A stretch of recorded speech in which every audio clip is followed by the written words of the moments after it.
She said girls' night. Then I delivered room service. The first lie wasn't the lipstick or the receipt.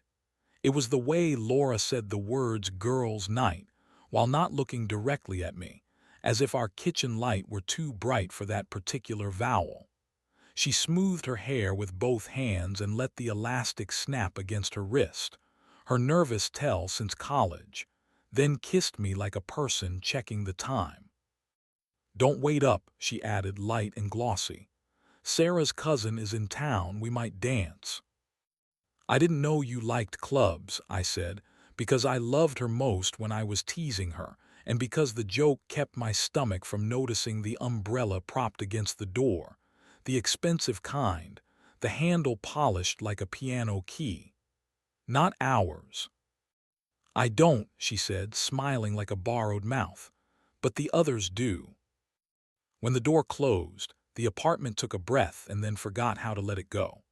I poured a whiskey I didn't want and opened the shared banking app for a hit of responsible adulthood. The last charge blinked at me like a dare. BLLEHAUS Hotel, $48.17. I did the small math of denial. Maybe she'd stopped for coffee. Maybe Uber had charged weirdly. Maybe the universe had installed a five-star lobby between our living room and the bar at the corner. Then the second notification rolled in. BLLEHAUS, room service, $19. The whiskey changed flavor to something like copper. Belly House is not a girls' night kind of place. It's a boutique hotel with carpets thick enough to forgive footprints and a rooftop bar that photographs itself. The only time we'd been inside, we'd stood in the lobby in our cheapest clothes and pretended we were lost. Laura had whispered, "Everything here feels like it needs a password." I called Jamie, who works the night desk because he is allergic to sunlight and people in the morning. We used to share a dorm room the size of a sentence. He answered on the second ring, voice low and cheerful, the way it gets when he's surrounded by rich strangers who have misplaced their keys and their modesty. "Tell me you have a lost and found for marriages," I said. "For you, always," he said. "What's the panic?" I told him. Not everything, just enough syllables to make him stop joking. He was silent long enough to make me hear the elevator doors in his lobby open and close, somebody's laughter ricochet off stone. "Room number?" he asked. I didn't have it.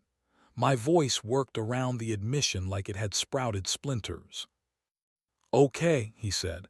"Don't come here to fight. If you come at all, come to see. Jamie believes in looking at fires from across the street. If I can, I'll text you a number. If I can't, you'll owe me a beer and a better story." I put on a jacket just so my hands had something to do with a zipper. The umbrella by the door, a sleek black thing with a silver monogram D.M., leaned toward me like a witness who knew I was bad at cross-examinations. I left it where it stood. The subway hissed like an animal learning to tolerate a leash. I watched my reflection jitter in the window and practiced faces. The blank one, the polite one, the one that says I already know but I'm asking anyway. None of them looked like me. Belly House at night is a catalog trapped under glass. The lobby art is all gold leaf and intention. The front desk staff are beautiful in that standardized way money produces. Jamie nodded once when he saw me. The nod we developed junior year for this is happening. Don't make it worse. He slid a folded scrap of paper under a coaster, bar style. 614, he'd written, with a tiny lightning bolt because he knows I am a child who needs to feel brave. "You can't go up," he said quietly, as if he were apologizing for physics. "But we have a room service tray that needs delivering. Our guy just called in sick." His smile pinched into something conspiratorial. "Pop on a jacket, don't knock like a cop." I put on the white jacket, tucked a towel over my arm and stood very still until the costume felt like mine. Jamie loaded a silver domed tray with strawberries and something that smelled like vanilla with a salary. He added a handwritten card. Your wellness night on us, compliments of the rooftop bar. It was a lie, his lie, but the good kind, the kind meant for dignity. Don't make a scene, Jamie murmured. I mean it, Mark. Don't make me escort you out like we didn't once share shower shoes. The hallway on 6 was so quiet my pulse sounded disrespectful. I rolled the cart slowly, letting the wheels write a soft essay on carpet. Outside 614, a woman's laugh sloped under the door. Laura's. I could pick it out of a police lineup in a symphony. I knocked twice. The chain slid. The door opened a whisper. Laura looked through the crack, hair loose, cheeks flushed, the top button of her blouse undone as if it had been talked out of its responsibilities. She blinked as if the universe had double-booked reality. Compliments of the rooftop bar, I said, in a voice that was not entirely mine. It was deeper, like I'd borrowed someone's jaw. I held up the card like a passport. It's already paid, a man's voice said behind her, casual enough to be practiced. I didn't see him, just a slant of wool suit, a bare ankle, a flash of a wristwatch that could buy a used car and then complain about the upholstery. We insist, I said. New menu item, strawberries with conscience. Laura stared at the dome like it might give her different news if she waited. She reached for the towel at my elbow, a reflex from every restaurant and hotel she's ever been in. Her fingers brushed my wrist and jolted like a static kiss in winter. Thanks, she said low. Her mouth formed the word like it had to carry a message the word didn't deserve. I pushed the cart inside. The room smelled like bergamot and someone else's idea of foreplay. A jacket, his, was draped over a chair, beige and expensive, with a little stitched monogram inside. DM my brain was cruel enough to match it to the umbrella by our door. The man stood by the window, confident in the way of people whose names sound like brands. He had a smile I'd seen on billboards for watches, the kind that imagines everyone wants to be told what time it is. His hair did that physics-defying wave money does for you once you reach a certain bracket.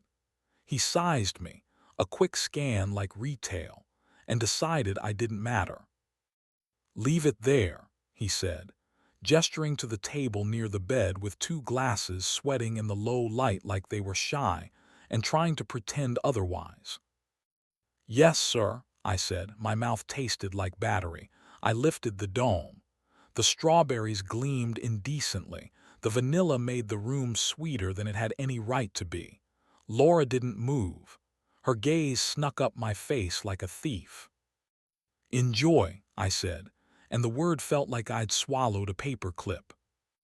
The elevator down might as well have been an abyss. In the lobby, Jamie looked at me with the face we used to deploy at 3 a.m. when somebody's experiment bubbled over. I took off the jacket. It slid from my shoulders like a lie you're tired of holding up. You good? He asked. I am the opposite, I said carefully, but I'm upright. Do you want to?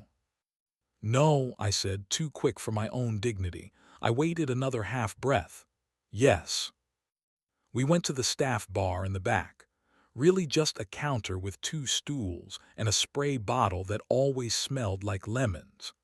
I told him what I saw, and he put one hand on my forearm the way he used to do before exams when I convinced myself I had never seen the inside of a book. Do not detonate in the lobby, he said. Let the night end. Make your move somewhere you can walk away from without tripping over marble. I walked. Outside, the city air had that humid gloss that makes you feel like you're being kissed by the world and judged by it at the same time. I didn't go home. I circled Belly House, looked up at the windows the way men look up at churches when they are not ready to go inside, and somehow drifted into the rooftop bar like a moth that wanted to know why the flame owned its name. The bar wasn't crowded. A DJ in a black turtleneck treated tempo like it owed him rent. On stage, a woman was singing a slow, dirty song about late trains and wrists. She wasn't a belter. She folded notes like love letters and let them sigh open on the table. The lighting made everyone look bare and kind. I took a stool where the air moved. The singer finished and came to the bar for water, which she drank like it was an expensive secret. She noticed me noticing her, the way people who perform learn to sense attention without needing to turn their heads. "First time?" she asked. "For this particular hell, yes," I said. She laughed, not kindly, not unkindly. "What did hell do to you?" "Booked room 614, I said. "Brought strawberries." Ah, her mouth made the sound into a curtain. The moral fruit. I told her the short version, the YouTube cut. Girls' night, Belly House, the monogrammed umbrella, the man with the watch. I was careful with the details, like I was building a railing for myself.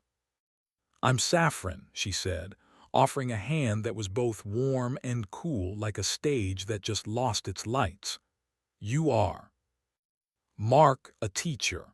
Mostly I explain the past to teenagers who want a better ending."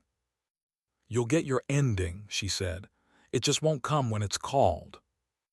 She asked if I wanted to talk about it more, and I did because her voice felt like a clean shirt. We didn't flirt on purpose, which is to say we flirted without trying. The bar makes its own decisions about tension. When she laughed at something I said about the Founding Fathers and their spectacularly bad impulse control, she touched my wrist briefly, a punctuation mark. The touch was the safest thing that had happened to me all night and also the most dangerous. I didn't lean in. I didn't need another cliff. "You're doing fine," she said like a coach. "You didn't throw the strawberries. You didn't break anything made of glass. And you're here, which is better than the hallway." "Feels like I left most of myself in that hallway," I said. "Good," she replied softly. "Then you didn't bring him up here."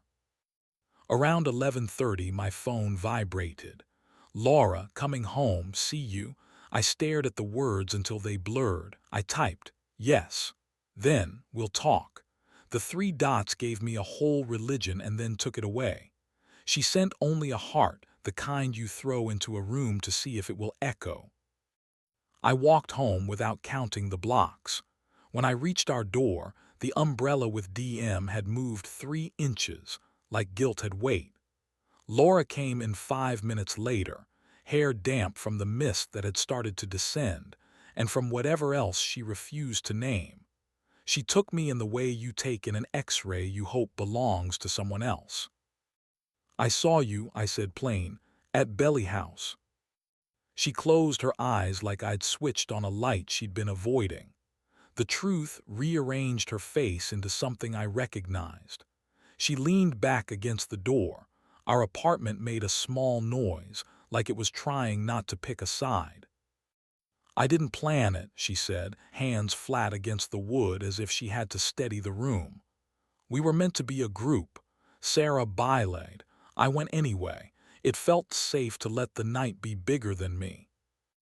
"Who is he?" "Daniel." Her mouth stumbled over the vowels like they were a foreign language she'd learned for vacation and kept using back home. "He consults for my firm. He behaves like problems are something he can invoice away." "And you?" "I behaved like I wanted to be 22 and made of potential again," she said. "We kissed. Twice. In a way that would be easy to call nothing and impossible to live with if I keep calling it that." Her eyes were wet but not performing. "I didn't sleep with him." I believed her. That is not the same thing as forgiving. "Do you love him?" I asked. "No, I love the idea I borrowed when he was talking," she said. "I love a mirror that doesn't show laundry and calendars. I'm sorry I let that mirror be his. I nodded and held on to the kitchen island like a sailor. The erotic part of our marriage, this is the sentence where most people start lying, had been sleeping lately. Not dead, sleeping. We had allowed routine to tighten its hands around our throats until the kisses got light and the touches got scheduled. That didn't make this okay. It made it inevitable in a way that still felt like a choice. "What do you want?" I asked. "I want us," she said, voice steady now, almost stubborn. "I don't want that man and his watch. I want you on the couch asking me why I buy Basil if I'm going to forget to use it. I want us in a way that's louder than what my phone can offer at midnight." I walked to her. She flinched and then didn't. I put my hand on the back of her neck, gentle, the way I do when we're standing in a doorway, and her laugh has made me remember sleeping teenagers exist on the other side of our wall. She leaned into my palm as if gravity owed me money. We stood there, the kind of close you can't see from a camera. "You don't get to keep secrets that live in hotels," I said into her hair. "If you need new, ask me to be it. If you need danger, ask me to plan it." "I'm afraid if I ask, I'll hear you say no," she admitted. "Then you will have asked, and I will have to look at myself and decide why," I said. "It's better than kissing a consultant named after a saint." She snorted once, involuntary and human. It loosened something in the room. "Take a shower," I said. "Wash off the hotel. Come back and tell me exactly what I need to know and nothing you want to say just to hurt yourself. Then, if we still like the words inside our mouths, we'll watch something dumb until we're touching again without thinking." She stepped away, paused, and kissed me at the hinge of my jaw, the place where my beard threatens to succeed if I don't interrupt it. It wasn't a kiss meant to blur the room. It was a kiss with scaffolding. In the bathroom, the water came on. I leaned my forehead to the cool of the front door and reminded myself to breathe like I'd been taught. When she returned, hair damp, face bare, she told me everything I could bear. How his hand on her wrist felt like a memory someone else owned. How she loved the way the hotel smelled like it had decided to forgive every mistake made inside it. How stopping the second kiss felt like choosing the version of herself that could still see me, even with all the soft lighting turned up to lie. I told her I'd nearly flirted with a singer who made me feel like a better kind of adult. We stood inside all that information together until it wasn't a weapon. It was a map. Later, we sat on the couch, knees touching, watching a sleazy cooking competition where the judges described sauces like lovers. Laura put her feet in my lap and pressed her toes against the ribs of my jeans until my whole body remembered electricity wasn't something you ordered from a utility. We kissed in a way YouTube would approve of, slow, mostly clothed, a catalog of promises rather than a demonstration. When she straddled my thighs and set her forehead against mine, it felt like a cathedral I didn't know we could still enter. We didn't take it further, not that night. We let the heat be a letter we would answer in the morning. The next day, she returned the umbrella to Daniel with a note. "I prefer whether I can walk through." She copied me on the email she sent her boss. "I won't be on the Belly House account." She deleted his contact while I watched, not for punishment, but for proof. A week later, Laura took my phone while I was grading essays and put an event on our shared calendar. Rooftop, 9 p.m. where everything you shouldn't. It wasn't Belly House. It was the roof of our building, a concrete square with a view of a water tower and 6 very opinionated pigeons. We brought strawberries and a cheap candle that made the air smell like vanilla with a discount. We pressed up against the night and pretended the skyline was ours to choreograph. When she whispered, "Be new with me," I didn't have to pretend, we were. Saffron's on my playlist now. Every song sounds like a hallway I walked through without setting fire to my life. When she sings about late trains, I picture an elevator that carried a version of me I decided not to be. Laura doesn't ask. She just slides closer on the couch, puts her hand under my shirt to trace old paths as if they've been renovated, and smiles against my neck like a promise. We're not perfect. We're not even cured. Temptation still texts people after midnight. Hotels still smell like forgiveness. Umbrellas still remember other hands. But when Laura says girls' night now, she says it standing in front of me, eyes on mine, voice steady, and then she adds, tomorrow we go dance, you and me. We go. We are ridiculous and offbeat and happy. When we come home, we hang up our cheap umbrella by the door. It leans there, honest and scuffed, a small flag for whether we plan to walk through together.